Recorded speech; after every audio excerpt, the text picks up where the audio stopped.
Hi മക്കളെ, നമസ്കാരം. നമ്മുടെ കലാമണ്ഡലം ഹൈദർ അലിയുടെ ആത്മകഥയിൽ നിന്നെടുത്ത പദത്തിൻ്റെ പദത്തിൽ എന്ന പാഠഭാഗം നമ്മൾ എന്ത് ചെയ്യാണ്, ഏറ്റവും കുറച്ച സമയം കൊണ്ട് അതിൻ്റെ സമ്മറിയും ചോദ്യോത്തരങ്ങളും സെറ്റാക്കുന്ന വീഡിയോ ആണ്. എൻ്റെ പ്രിയപ്പെട്ട മക്കൾക്ക് സ്വാഗതം. കളയാൻ നമുക്ക് സമയമില്ല. പാഠഭാഗം വായിച്ചു കഴിഞ്ഞിട്ട് വേണം ഇതിന് സമ്മറി നോക്കാൻ, ചോദ്യോത്തരങ്ങൾ സെറ്റാക്കാൻ. ഒരു തവണ നിങ്ങൾ എന്ത് ചെയ്യണം, വായിച്ചിരിക്കണം. നോക്കുക, പാഠഭാഗത്തിൻ്റെ പേര് പദത്തിൻ്റെ പദത്തിൽ എന്നുള്ളതാണ്. Okay, yes, Kalamandalam Hyder Ali. മഞ്ജുതരം എന്ന ആത്മകഥയിലെ ഒരു ഭാഗമാണ് പദത്തിൻ്റെ പദത്തിൽ. 9 പ്രസവിച്ച, ഇനി പ്രസവിക്കില്ല എന്ന് വിചാരിച്ച പാത്തുമ്മയെ അത്ഭുതപ്പെടുത്തിയ ജനനമാണ് ഹൈദർ അലിയുടേത്. നാട്ടുകാരുടെ പരിഹാസമേറ്റ് ആർക്കും ആവശ്യമില്ലാത്ത ജന്മമായി വികൃത രൂപമായ ചെറുക്കൻ. എന്നാൽ ബാപ്പ സ്നേഹവാത്സല്യത്തോടൊപ്പം തൻ്റെ പാട്ടും കൂടി മകനെ മടിയിലിരുത്തി പകർന്നു കൊടുത്തു. പാട്ടുകൊണ്ട് മകൻ പുലരുമെന്ന് ബാപ്പ മൊയ്തുട്ടി കരുതിയിരിക്കാം. 5 വയസ്സുവരെ ബാപ്പയുടെ ലാളന അനുഭവിക്കാൻ കഴിഞ്ഞുള്ളൂ. ബാപ്പ മരിച്ചു. ആർക്കും വേണ്ടാത്തൊരു ജന്മമായിരുന്നു തൻ്റേതെന്ന് കലാമണ്ഡലം ഹൈദർ അലി പറയുന്നുണ്ട്. ഉമ്മ പോലും ആഗ്രഹിക്കാതിരുന്ന സമയത്താണ് താൻ എന്ത് ചെയ്യുന്നത്, ജനിക്കുന്നത്. 4ാം ക്ലാസ്സിൽ വെച്ച് സ്കൂൾ വിദ്യാഭ്യാസം അവസാനിച്ചു. സംഗീതത്തിൽ താല്പര്യമുണ്ടായതിനാൽ കലാമണ്ഡലത്തിലെ പ്രവേശനത്തിന് കാരണമായി. 1957 മെയ് മാസത്തിലാണ് കലാമണ്ഡലത്തിൽ ആദ്യമായി പോകുന്നത്.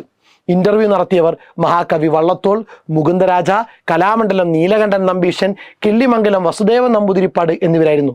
പാട്ട് പാടിച്ചു, ചില ചോദ്യങ്ങൾ ചോദിച്ചു. ഇൻ്റർവ്യൂ അത്ര തന്നെ. കുട്ടിയെ ഇവിടെ എടുത്താൽ സമുദായത്തിൽ പ്രശ്നമുണ്ടാകുമോ എന്ന ആശങ്ക ആയിരുന്നു വള്ളത്തോളിനുണ്ടായിരുന്നത്.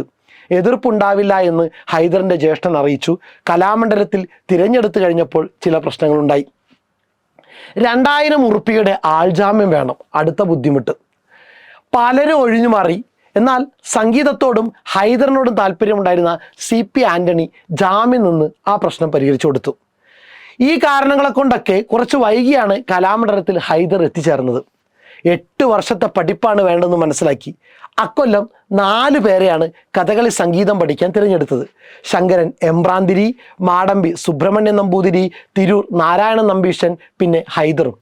ശാസ്ത്രീയമായി സംഗീതം അഭ്യസിക്കാൻ തുടങ്ങിയപ്പോൾ തന്നെ അവിടുത്തെ ചിട്ടകളെല്ലാം മനസ്സിലാക്കി. നമ്പീശനാശാന് ദക്ഷിണ വെച്ച് നമസ്കരിച്ചു. സപ്തസ്വരം പഠിച്ചു. അത്ഭുതത്തോടെ കലാമണ്ഡലത്തിലെത്തിയ ഹൈദറിന് ചില വിഷമതകൾ സഹപാഠികളിൽ നിന്നുണ്ടായി. അടുത്ത ബുദ്ധിമുട്ട് എന്തായിരുന്നു? മാപ്പിളച്ചക്കൻ എന്ന നിലയിൽ ഒരകൽച്ച ക്ലാസ്സിലും മെസ്സിലും ഒക്കെ ഉണ്ടായിരുന്നു. എന്നാൽ അധ്യാപകരായ ശിവരാമനാശാനും നീലകണ്ഠൻ നമ്പീശനാശാനും ഹൈദറിനെ ഏറെ പരിഗണിച്ചിരുന്നു. വെളുപ്പിന് 2:45 ഉണർന്ന് 3 മണിക്ക് കളരിയിലെത്തി പരിശീലനം തുടങ്ങണം. ഭാരതപ്പുഴയും കലാമണ്ഡലവും ഒക്കെ അദ്ദേഹത്തിൻ്റെ ജീവിതത്തിലെ രമണീയമായ ഒരു കാലത്തെ അടയാളപ്പെടുത്തുന്നു. ആദ്യ വർഷം തോടയം, വന്ദന ശ്ലോകം, 2ാം കൊല്ലം പുറപ്പാട്, മേളപ്പദം, 3ാം കൊല്ലം കിർമീരവധം, ഇങ്ങനെയായിരുന്നു പഠനരീതി. ആലാപന വഴിക്കും അഭ്യസ്തന വഴിക്കും നമ്പീശനാശാനും ശിവരാമനാശാനും വ്യത്യസ്തത പുലർത്തിയിരുന്നു. 2 പേർക്കും പാട്ട് വേഗം പഠിക്കുന്ന ഹൈദറിനോട് വലിയ സ്നേഹമായിരുന്നു. വീട്ടിൽ പോകാൻ കാശില്ലാതെ വിഷമിക്കുന്ന അവസരത്തിൽ കാശ് നൽകിയും മറ്റാവശ്യങ്ങൾക്ക് പോകുമ്പോൾ ക്ലാസ്സിൽ പാടിക്കൊടുക്കാൻ ഹൈദറിനെ വിശ്വസിച്ചേൽപ്പിച്ചു പോകുന്നതിൽ നിന്ന് അവനോടുള്ള സമീപനം മനസ്സിലാക്കാം. ഹൈദറിനെ പരിഹാസം കലർന്ന വാക്കുകളും നോട്ടവും ഒന്നും സ്പർശിക്കാതെയായി. ജന്മസിദ്ധമായ കഴിവും സാധനയും ഇച്ഛാശക്തിയും കൊണ്ട് വളർന്ന അതുല്യ കലാകാരനാണ് ഹൈദർ അലി. സെറ്റ്. നോക്കുക, ആദ്യത്തെ ചോദ്യം. തിരസ്കൃതനായാണ് ഞാൻ ജനിച്ചതും വളർന്നതും. കലാമണ്ഡലം ഹൈദർ അലിയുടെ ഈ പ്രസ്താവനയെ സാധൂകരിക്കുന്ന ചില ജീവിത സന്ദർഭങ്ങൾ പദത്തിൻ്റെ പദത്തിൽ എന്ന പാഠഭാഗത്തുനിന്നും കണ്ടെത്തി കുറിക്കുക. ആർക്കും വേണ്ടാത്തവനായിട്ടാണ് ഞാൻ ജനിച്ചതും വളർന്നതും. കലാമണ്ഡലം ഹൈദർ അലിയുടെ ആത്മകഥയിൽ നിന്നും എടുത്ത പദത്തിൻ്റെ പദത്തിൽ എന്ന ഭാഗത്ത് പാഴ്ജന്മമായി വളർന്നത് എന്ന വേദന അദ്ദേഹം തന്നെ പങ്കുവെക്കുന്നുണ്ട്. അതൊരു വേദന തന്നെയാണ്.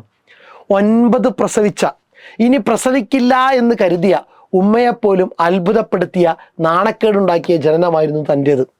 നാട്ടുകാർക്ക് മുഴുവൻ പറഞ്ഞു രസിക്കാൻ ഒരു വകയായി. എല്ലാവരും കളിയാക്കാൻ തുടങ്ങി. മാത്രമല്ല, അങ്ങനെ ആർക്കും ആവശ്യമില്ലാത്ത ജന്മമായി വികൃത രൂപമായ ചെറുക്കൻ.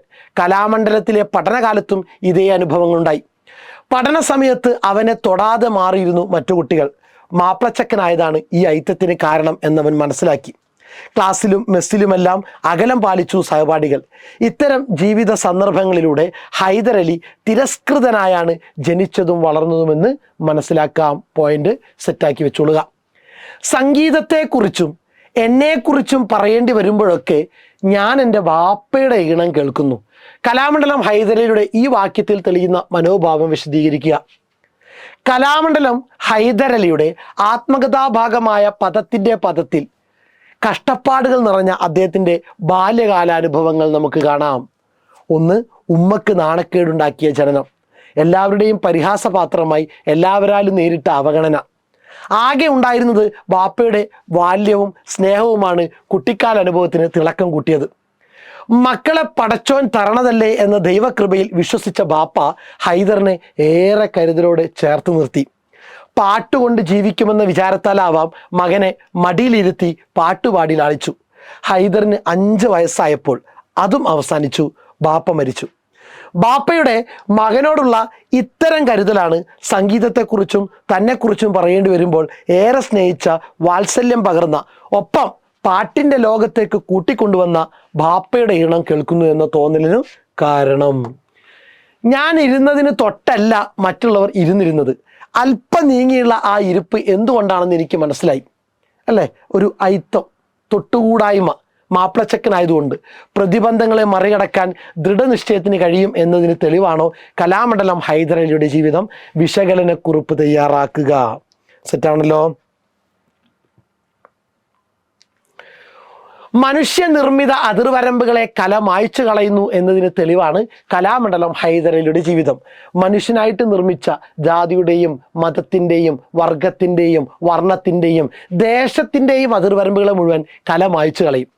അതിൻ്റെ ഉദാഹരണമാണ് ഹൈദരലിയുടെ ജീവിതം. ജനനത്തിനും വളർച്ചയ്ക്കുമിടയിൽ നേരിട്ട അവഗണനകൾ ഏതൊരാളെയും തളർത്താൻ തക്ക വിധത്തിലുള്ളവയായിരുന്നു. എന്നിട്ടും കലാമണ്ഡലത്തിലെ പഠനകാലത്ത് സഹപാഠികൾ പുലർത്തിയ അകൽച്ച വല്ലാതെ ഹൈദറിൻ്റെ മനസ്സിനെ നൊമ്പരപ്പെടുത്തി. മാപ്പിളച്ചക്കനിൽ നിന്നും അകന്നിരുന്ന് ഐത്തം പാലിച്ചു അവർ. ക്ലാസ്സിൽ മാത്രമായിരുന്നില്ല, മെസ്സ് ഹാളിലും ഇതേ അകലമുണ്ടായിരുന്നു. മനസ്സ് ഏറെ വേദനിച്ചെങ്കിലും ജന്മസിദ്ധമായി ലഭിച്ച സംഗീതവാസനയും തൻ്റെ കഴിവിലെ ഉറച്ച വിശ്വാസവും എല്ലാ പ്രതിസന്ധികളെയും തകർത്ത് മുന്നേറാൻ അദ്ദേഹത്തിന് കരുത്ത് നൽകി. സെറ്റാണല്ലോ. ദെൻ നെക്സ്റ്റ്, കലാമണ്ഡലം ഹൈദരലിയുടെ ജീവിതത്തെ അദ്ദേഹത്തിൻ്റെ ബാപ്പ സ്വാധീനിച്ചത് എങ്ങനെ? നേരത്തെ പറഞ്ഞു തന്നെയാണ്. കഥകളി സംഗീത ലോകത്തെ വിസ്മയമായ കലാമണ്ഡലം ഹൈദരലി അവഗണനയും പരിഹാസവും അനുഭവിച്ച് വളർന്നു വന്ന കലാകാരനാണ്. ആർക്കും വേണ്ടാത്ത പാഴ്ജന്മം എന്ന തോന്നൽ കുട്ടിക്കാലത്ത് ഉണ്ടായിരുന്നു. എന്നാൽ ബാപ്പയുടെ വാത്സല്യങ്ങളാണ് ബാല്യത്തിൽ ആകെയുള്ള നല്ല ഓർമ്മ. ആർക്കും വേണ്ടാത്ത ഒരു ജന്മമായി പോയല്ലോ തൻ്റേത് എന്ന ചിന്താഗതിയിൽ നിന്ന് ഇത്തിരെങ്കിലും ആശ്വാസം കിട്ടിയത് ബാപ്പയുടെ സ്നേഹത്തിൽ നിന്നാണ്. മക്കളെ പടച്ചോൻ തരണതല്ലേ എന്ന ദൈവകൃപയിൽ വിശ്വസിച്ച ബാപ്പ സ്നേഹത്തോടെ ചേർത്ത് നിർത്തി, മടിയിലിരുത്തി അന്നത്തെ സിനിമാ പാട്ടുകൾ പാടിക്കേൾപ്പിച്ചു. പാട്ടുകൊണ്ട് ഈ മകൻ ജീവിക്കുമെന്ന് ബാപ്പ വിചാരിച്ചിരുന്നിട്ടുണ്ടാവും. ബാപ്പയിൽ നിന്ന് ലഭിച്ച തുടക്കമാണ് സംഗീത ലോകത്തിലെ പ്രശസ്തിക്ക് ആദ്യ ചുവട്. ബാപ്പയുടെ ഈണമാണ് സംഗീതത്തെക്കുറിച്ചും തന്നെക്കുറിച്ചും പറയുമ്പോൾ ആദ്യം മനസ്സിലെത്തുന്നതെന്ന് ഹൈദരലി സൂചിപ്പിക്കുന്നുണ്ട്. അനേകം നിർഭാഗ്യങ്ങളോടൊപ്പം സംഭവിച്ച ചില ഭാഗ്യങ്ങളുടെ പേരിലാണ് ഞാൻ ഇന്ന് ജീവിക്കുന്നത്. കുറേ നിർഭാഗ്യങ്ങൾ നമ്മൾ പഠിച്ചു. അതിനിടയ്ക്ക് ചില സഹായങ്ങളും ആർക്ക് കിട്ടിയിട്ടുണ്ട്? നമ്മുടെ ഹൈദരലിക്ക് കിട്ടിയിട്ടുണ്ട്. പാട്ട് പാടിത്തന്നാണ് ബാപ്പ എന്നെ സ്നേഹിച്ചതും ലാളിച്ചതും. ഈ പരാമർശങ്ങളിൽ ലഭ്യമാകുന്ന ആശയങ്ങൾ എന്തെല്ലാം? ജന്മസിദ്ധിയും സാധനയുമാണ് കലാകാരനെ രൂപപ്പെടുത്തുന്നതെന്ന് കലാമണ്ഡലം ഹൈദരലിയുടെ ജീവിതാനുഭവത്തിൽ നിന്ന് മനസ്സിലാക്കാം. അനേകം നിർഭാഗ്യങ്ങൾ ജീവിതത്തിലുണ്ടായി. ഉമ്മക്ക് നാണക്കേടുണ്ടാക്കിയ ജനനം, വാർദ്ധക്യത്തിൽ ജനിച്ച മകൻ എന്ന നാട്ടുകാരുടെ പരിഹാസം, ഇതൊക്കെ തൻ്റെ ജന്മം ഒരു പാഴ്ജന്മമാണല്ലോ എന്ന തോന്നലുണ്ടാക്കി. മാപ്പിളച്ചക്കരായതിനാൽ കലാമണ്ഡലത്തിലെ സഹപാഠികൾ അകന്നുമാറി മനസ്സ് തളർന്നു പോകാവുന്ന ധാരാളം സന്ദർഭങ്ങൾ ജീവിതത്തിലുണ്ടായി.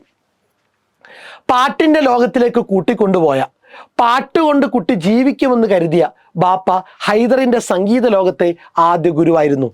മടിയിലിരുത്തി പാട്ടുപാടിക്കൊടുത്ത് ഉള്ളിൽ സംഗീതത്തിൻ്റെ ഉറവുണ്ടാക്കിയ ആ ബാപ്പ, സ്നേഹവാത്സല്യത്തിനൊപ്പം സംഗീതം പകർന്ന ബാപ്പ, സംഗീതത്തിൽ അവനുള്ള അസാധാരണമായ കഴിവ് തിരിച്ചറിഞ്ഞ ഗുരുക്കന്മാർ, എന്ത് പ്രതിസന്ധികളെയും നേരിടാൻ തക്ക വിധമുള്ള അവനിലെ ഇച്ഛാശക്തി, ഇവയെല്ലാമാണ് ഹൈദരലിയെ അതുല്യ കലാകാരനാക്കിയത്. സെറ്റാണല്ലോ മക്കളെ? ക്ലിയർ ആക്കി വെച്ചേക്കുക.